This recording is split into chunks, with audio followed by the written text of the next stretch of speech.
Yeah, Um,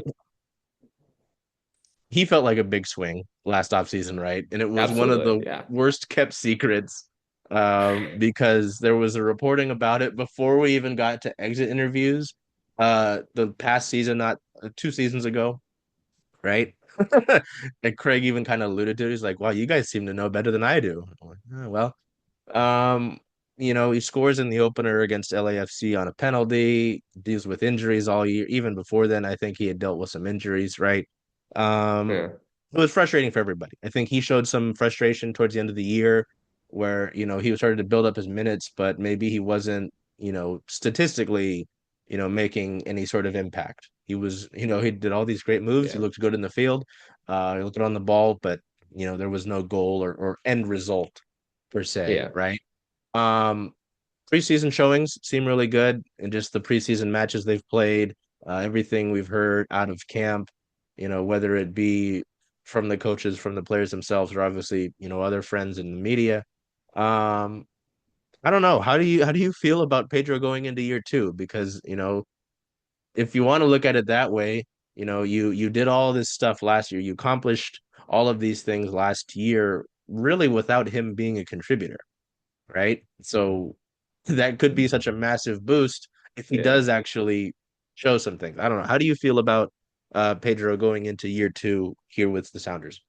So what I've always thought about Pedro de La Vega is that, and this team in general, is that this team is one that is very, technically sound. It's not going to make a lot of mistakes, but it struggles when you get into, you run into a low block like LAFC, and you need somebody, you need magic is what you Hmm. need, and he was that player who people thought was going to, when you get into a jam and when you can't pick and find your way through these defenses, or really go on the break with a guy like Jordan Morris, and you just need somebody to beat a guy. It's like having a great ex in Mm, football when yeah. you say, whatever, like it's 3rd and 10, DK, we need you to go win your one-on-one, do it. Sounders haven't had a guy like that since Nicholas Ladero.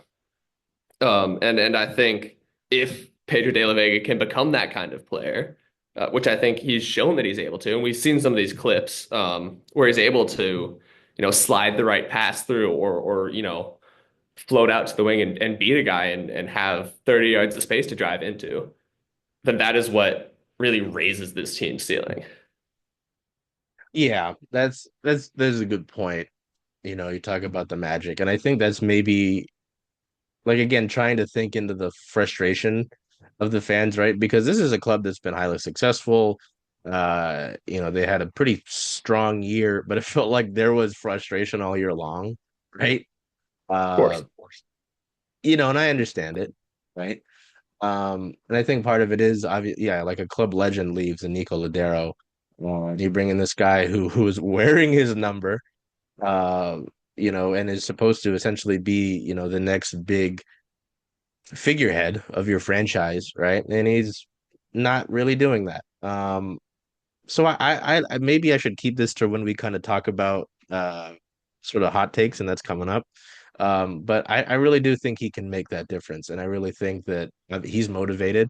He doesn't want what happened last year to happen again. The club doesn't want it either, right? So, yeah, I don't know. I'm putting confidence in the guy. So that leads into sort of the last piece of discussion here. Hey, Charles. Hey, Jen. Hey. So where are you going to watch all of the Sounder away games this year? Away games for the Sounders. Well, since Rough and Tumble is the home of Circling Seattle Sports, I was thinking of coming here if that's okay with you. I think that's a great idea. Go Sounders. Hope we see y'all here.